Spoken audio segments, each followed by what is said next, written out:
Hello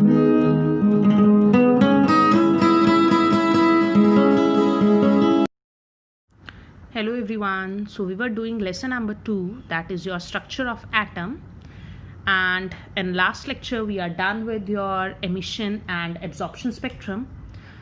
And what is the basic difference? We know that your emission spectrum is obtained when radiations emitted by excited substance are analyzed in a spectroscope. So when we excite any substance by any method, by electric discharge or by heating that substance at high temperature, so the radiations emitted by that substance when analyzed over your spectroscope or your screen, so on that time the spectrum obtained is known as what? Emission. Clear? Now if we'll talk about your absorption spectrum, so when your absorption spectrum is obtained, so absorption spectrum is obtained when white light is first passed through a substance. Whenever you are passing white light and that white light is passed through any substance, the substance may be your any gas. Clear? It may be any gas molecules, it may be any salt solution, any. Clear? So whenever this white light is passed through your any substance and the transmitted light is when analyzed under spectroscope, so the spectrum we obtained is known as your absorption spectrum. So this is a basic difference between your emission spectrum and absorption spectrum, and topic for today's video is emission or line spectrum of hydrogen. So the spectrum of hydrogen atom has played a very important role in development of atomic structure. Now how the spectrum is obtained? So when an electric discharge is passed through a gaseous hydrogen, so the hydrogen molecules dissociate and energetically excited hydrogen atom produce, or what we'll say, emit electromagnetic radiations. Now question arises how they emit radiations. So in same manner, for example, here we are having what? A discharge tube in which hydrogen gas is filled, and when this hydrogen gas undergo electric discharge, so firstly these hydrogen molecules will dissociate into hydrogen atoms. These hydrogen molecules will dissociate into hydrogen atoms. Now these hydrogen atoms will absorb energy. Clear? As we are providing electric discharge or we'll heat this discharge tube at high temperature, so what we are doing directly or indirectly, we are providing energy to it, isn't it? So when we are providing energy to it, so what will happen? The electron of hydrogen atom will get excited to higher energy level. Now question that comes in your mind, that hydrogen is with only one electron, isn't it? What comes in your mind कि hydrogen के पास तो एक electron है, तो उसमें आपके पास एक ही energy level होगा या एक ही आपके पास ऑर्बिट होगा. बट ऐसा नहीं होता बच्चे. Your every atom is with infinite number of energy levels और योर शेल्स और your orbits. It is not like if it is having one electron, so it will have only one energy level, or your one orbit. Clear? Or your one shell. Clear? It is having what? Infinite number of shells. So similarly your hydrogen atom is also having what? Number of shells. So when you are providing or when you are doing electric discharge or you are heating this discharge tube at high temperature, what is happening? These hydrogen molecules will dissociate, and these hydrogen molecules will dissociate into hydrogen atoms, and the electron of this hydrogen atom will excite to higher energy levels. Clear? Now it depends कि आपके पास ये electron कितनी energy absorb कर रहा है. Clear? क्योंकि हम लोग क्या कर रहे हैं? एनर्जी प्रोवाइड कर रहे हैं, हीट प्रोवाइड कर रहे हैं, तो indirectly what we are supplying? Energy. That is what? E is equals to h nu. So we are providing what? Energy. And in terms of light, you know, our packets of energy are known as what? Photons in terms of light. So they are absorbing energy. Clear?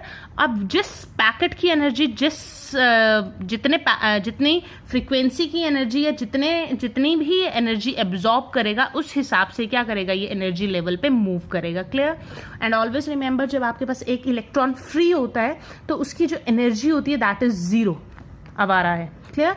But जैसे ही ये किसी shell में move करता है तो इसकी energy जो है फ्री से क्या हो जाती है, कम। क्यों? क्योंकि अट्रैक्शन आ जाती है, वो बंधन में बन जाता है, क्लियर। सो जो आपके पास इलेक्ट्रॉन न्यूक्लियस के जितने पास होगा उस शेल में उसकी एनर्जी उतनी ही क्या होगी, कम, क्लियर। सो यहाँ पे उसकी एनर्जी कम होगी, यहाँ पे ज्यादा होगी। मान लो यहाँ पे आपके पास क्या है, -30, so here this will be what, -15, or we'll say 30, we'll do 25, then it will be what, 25, 20, clear। let, ऐसा नहीं है, we'll talk about the energy later, but let hypothetically this will be the energy, clear। so अब जितने photon की energy, अब ये minus में जा रहा है तो मतलब एनर्जी क्या हो रही है, इसकी एनर्जी बढ़ रही है। जब इलेक्ट्रॉन आपके पास न्यूक्लियस के साथ है तो अट्रैक्शन की वजह से इसकी एनर्जी क्या हो गई है, कम हो गई है। बट जैसे जैसे इससे दूर भागता जाएगा अट्रैक्शन कम होती जाएगी, एनर्जी क्या करती जाएगी, बढ़ती जाएगी, clear. So when we are providing energy to this electron will absorb energy of certain frequency, clear।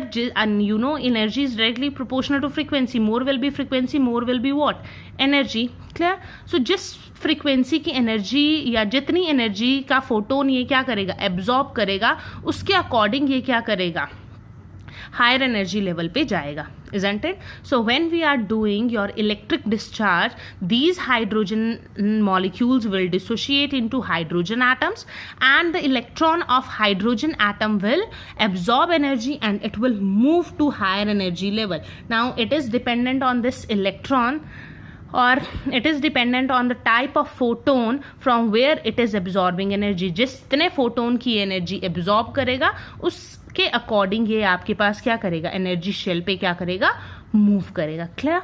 Now if we are talking about what, emission spectrum. So in emission spectrum what we say कि जब ये आपके पास इसने क्या किया, मान लिया इसने यहाँ से एनर्जी एब्जॉर्ब की और इस एनर्जी लेवल पे बैठ गया। Now we know whenever your electron absorb energy, clear, it will become what, it will become unstable। so in order to get stability it will move back to what, it will move back to the same shell. ये जिसने जितनी energy absorb की थी उतनी ही energy क्या कर देगा, उतने ही एनर्जी का फोटोन क्या कर देगा, एमिट कर देगा और वापस से अपने क्या कर जाएगा, अपनी शेल में वापस आ जाएगा। अब क्यों वापस आ जाएगा, because your electron always tries to remain in its lowest energy level, clear. So जो भी इलेक्ट्रॉन है वो हमेशा अपने लोएस्ट एनर्जी लेवल पे रहना चाहता है। So when this electron is coming back to its lowest energy state और in whatever level it is present, so it will lose what, energy. जब ये यहाँ से यहाँ आएगा तो एनर्जी क्या करेगा, लूज करेगा, and it will loose energy in the form of what, radiations. It will lose energy in the form of radiations. Now when these emitted radiations are when analyzed with the help of spectroscope, then we are with spectrum, and this spectrum consists of large number of lines appearing in different regions of wavelength. Some lines are present in your visible region, some lines are present in your ultraviolet region, and some lines are present in your infrared regions, clear। So your first time these spectral lines were studied by your J.J. Balmer, clear। your first time these spectral lines are studied by your Balmer in very detailed way। उन्होंने इन lines पे बहुत अच्छे से study किया था, और जब उन्होंने स्टडी किया था बच्चे तो आपके पास जो स्पेक्ट्रा था वो कुछ इस तरह से दिखाई दिया था, क्लियर। किसने, योर J.J. बाल्मर ने, क्लियर। और जब बाल्मर ने इस स्पेक्ट्रा को स्टडी किया और जो लाइंस बाल्मर ने इन्वेंट की उसने नाम दिया बाल्मर सीरीज, उसने नाम दिया बाल्मर सीरीज। तो सबसे पहले जो सीरीज इन्वेंट हुई थी बच्चे वो बाल्मर ने की थी और उनका नाम क्या दिया था, Balmer series. Now these series are obtained in your which region, visible region. क्योंकि ये दिखाई दे जा रही थी आराम से तो सबसे पहले बाल्मर ने इसको क्या कर लिया था, इन्वेंट कर लिया था, क्लियर। अभी इनको इसने जो बाल्मर था इस पे इसने बहुत अच्छे से डिटेल में स्टडी किया था। उसने देखा था कि पहली लाइन जो है उसकी वेवलेंथ जो है दैट इज 656 नैनोमीटर। जो सेकेंड लाइन है उसकी वेवलेंथ जो है दैट इज योर 486 नैनोमीटर। जो आपके पास नेक्स्ट लाइन है that is having wavelength 434 nanometer, और जो लास्ट लाइन है उसकी वेवलेंथ क्या है 410 नैनोमीटर. सो इन वेवलेंथ्स को स्टडी करके और इस सीरीज को डीपली स्टडी करके उसने एक फॉर्मूला दिया था which is something like this. This is this 1 upon lambda, that is reciprocal of your wavelength, is equals to 1096771 2 का square minus 1 n का square centimeter inverse. So this formula was given by your Balmer, clear, in 1885 after detailed study or on the basis of his experiment, and this formula is given by your Balmer. Clear? अब इस फॉर्मूले का मतलब क्या है बच्चे? अगर इस फॉर्मूले में इसको आपने 2 ही रखा और यहाँ पे अगर आप n की वैल्यू क्या फिल करते हो 3, if you are filling this n as what 3, तो जो आपके पास वेवलेंथ आती है, जो लैम्डा की वैल्यू आती है that is 656 nanometer. Clear? Similarly अगर आपने n की वैल्यू 4 रखी तो आपके पास जो वेवलेंथ आ रही थी that is what 486 nanometer. Similarly आपने अगर n की वैल्यू को क्या रखा 5 रखा तो आपके पास जो वेवलेंथ की वैल्यू आ रही थी that is 434 nanometer. So on the basis of these experimental observation he derive this formula. Clear? और बाल्मर ने ये फॉर्मूला 1885 में दिया. क्लियर? और आपके पास इसे हम लोगों ने नाम दिया बाल्मर सीरीज. और बाल्मर सीरीज कहाँ पे आपको दिखाई देती है? जब आपके पास ये एक विजिबल रीजन में आपको दिखाई देती है. क्लियर? क्योंकि ये सारे कलर्ड हैं. This is your what red region. Clear? Red wavelength की लाइट है, ग्रीन वेवलेंथ की लाइट है. क्लियर? ये इंडिगो है, दिस इज व्हाट ब्लू. सो जैसे जैसे आपके पास हम यहाँ को जा रहे हैं वेवलेंथ डिक्रीज हो रही है तो फ्रीक्वेंसी क्या होगी इंक्रीज. तो बाल्मर ने सबसे पहले जो सीरीज डिस्कवर की थी that is known as Balmer series, and this series is found in visible region. Clear? इसके बाद और भी सीरीज आपके पास इन्वेंट हुई थी. क्लियर? और जिसने वो सीरीज इन्वेंट की थी उसके नाम पे वो सीरीज पड़ी थी. So this is Balmer series as this is found in what visible region. अब ऐसे नहीं था कि सिर्फ आपके पास विजिबल रीजन की ही लाइंस आपको विजिबल थी. ठीक है? वही वेवलेंथ विजिबल थी जो आपके पास क्या थी विजिबल रीजन में प्रेजेंट थी, बट ऐसी भी वेवलेंथ प्रेजेंट थी जो आपके पास इनविजिबल रीजन में थी. क्लियर? तो जो आपके पास वेवलेंथ प्रेजेंट थी अल्ट्रा वॉयलेट रीजन में, क्लियर, और आपके पास इंफ्रारेड रीजन में, clear, so they were what different. So जो अल्ट्रा वॉयलेट रीजन में प्रेजेंट थी उन्हें किसने डिस्कवर किया? लाइमन ने, और उन्हें नाम दिया आपके पास लाइमन सीरीज. क्लियर? और जो आपके पास इंफ्रारेड रीजन में प्रेजेंट थी उनको डिफरेंट साइंटिस्ट ने डिफरेंट नाम लिए. क्लियर? सो सबसे पहले आती है आपके पास लाइमन, फिर आती है आपके पास बाल्मर सीरीज, फिर आती है आपके पास पाश्चन, ब्रैकेट एंड पीफन. तो इसको आपके पाश्चन ने डिस्कवर किया तो this is known as what Paschen series. इसको आपके किसने डिस्कवर किया? ब्रैकेट. तो this is known as Brackett series. And इसको किसने डिस्कवर किया बच्चे? पी फंड ने. तो इसे हम कहते हैं पी फंड सीरीज. क्लियर? सो आपके पास सबसे पहले जो सीरीज डिस्कवर की थी वो की थी बाल्मर ने, और ये सीरीज कहाँ दिखाई देती थी बच्चे? विजिबल रीजन में. और इसी सीरीज को जब इसने डीपली स्टडी किया तो उसने देखा कि एक फॉर्मूला बन रहा है that is what 1 upon lambda. 1 upon lambda, this formula is very important. 1 upon lambda is equals to 109, clear, 109,677 2 का square minus 1 n का square, clear, centimeter inverse. So this was his formula. That this formula is given by whom? This formula is given by your Balmer. Clear? But जब आपके पास Rydberg आए और Rydberg ने इन सारी की सारी सीरीज को स्टडी किया तो उसने बोला कि एक कॉमन फॉर्मूला भी हो सकता है that is 1 divided by lambda is equals to 109,677 n1 का स्क्वायर माइनस 1 n2 का स्क्वायर centimeter inverse. Now what is n1 and what is n2? So n1 जो है वो है जिस पे आपके पास आपके पास जो इलेक्ट्रॉन है वो वापस आएगा, अब इसकी भी बात करेंगे। और N2 क्या है, N1 से हमेशा बड़ा। For example if your N1 is 1, so N2 will be what, greater than what, 1, it will be greater than 1, मतलब this will be N1 plus 1, clear, N1 plus and so on, clear. तो हमेशा ये जो N2 की value होगी वो N1 से हमेशा क्या होगी, बड़ी होगी, क्लियर। फॉर एग्जाम्पल अगर यहाँ पे N1 क्या है 1, तो N2 2 भी हो सकता है, 3 भी हो सकता है, 4 भी हो सकता है, 5 भी हो सकता है, कुछ भी हो सकता है। So if your N1 is equals to 1, so N2 can be your 2, 3, 4, 5, anyone. If your N2 is 2, so your N1 is 2, so your N2 can be 3, 4, 5, 6, but it must be greater than that of your what, N1, clear। so इसने ये एक common formula दिया Rydberg ने, और इसे हम लोग कहते हैं Rydberg constant. 109677 centimetre inverse is known as what, Rydberg constant. So बच्चे यहाँ से आपके पास लाइमन सीरीज आई, बाल्मर सीरीज आई, पार्शियन, ब्रैकेट एंड पीफर्ड। अब ये सीरीज कैसे डेवलप हुई देखो। अब बाल्मर ने क्या बोला था कि आपके पास जो N1 की वैल्यू है दैट इज व्हाट 2, और आपके पास N2 में भी what any number that will be greater than what 2।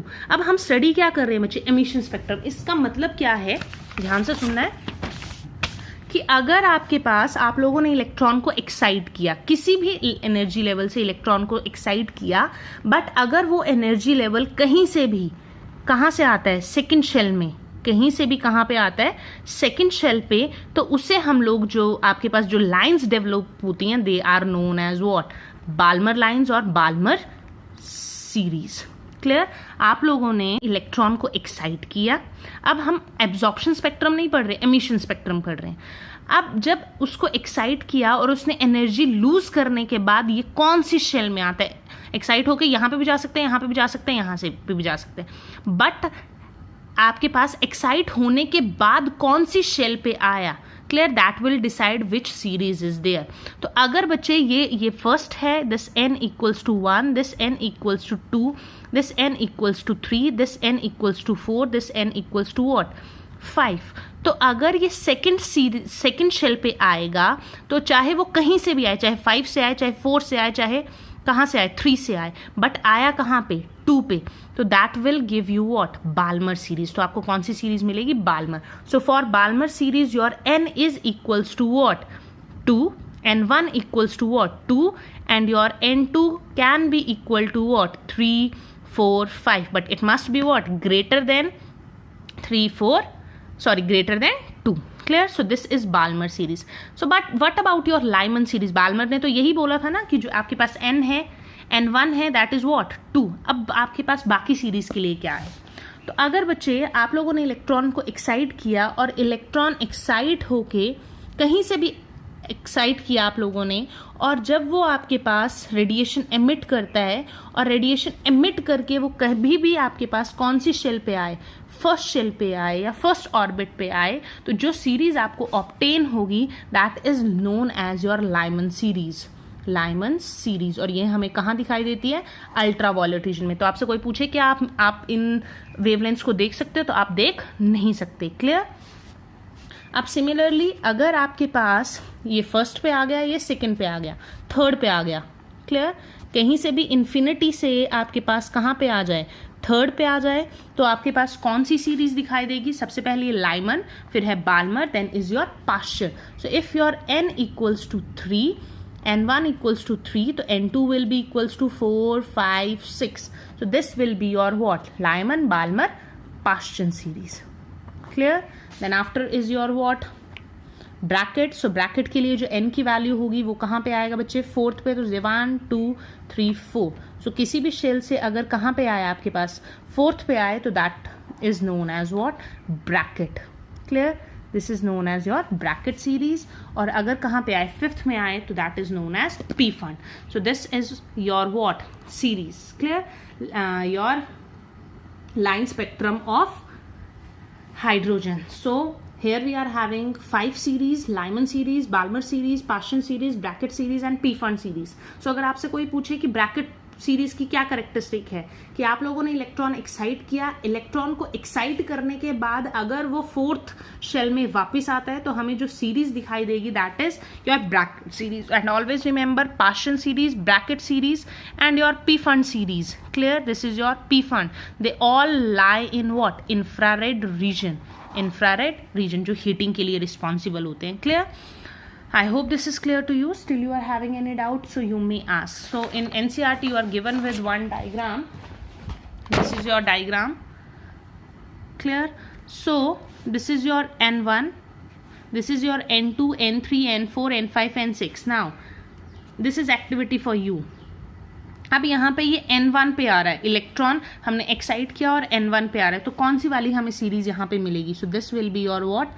Lyman series. Clear? Now see these are coloured lines. और कौन सी शेल में आ रहा है? 2 में. अब कहीं पे भी हमने इलेक्ट्रॉन को एक्साइट कर दिया, एक्साइट करने के बाद अगर वो कौन सी सीरीज शेल में आए? सेकंड शेल में, तो इसे हम कौन सी सीरीज बोलते हैं? Balmer series. और बाल्मर सीरीज बच्चे कहाँ पे मिलती है हम लोगों को? विजिबल रीजन में. Clear? What about Lyman? So Lyman हम लोगों को कहाँ मिलती है? यूवी रीजन में. Clear? And if will talk about third one, so third one n equals to 3, so this will be your Paschen. Clear? And bracket and p fund is your homework. Clear? So this is all about your line spectrum of hydrogen or emission spectrum of hydrogen. So in emission spectrum of hydrogen we are having mainly 3 regions and your 5 series. Clear? So Lyman, Balmer, Paschen, bracket, p fund. बाद में Humphrey वगैरह भी study हुई थी but आपके syllabus में ये नहीं है. You are with this much only. So this is all about your line spectrum of hydrogen atom. Clear? So from tomorrow we'll start with your Bohr model of an atom and limitation of Rutherford model of an atom. Thank you.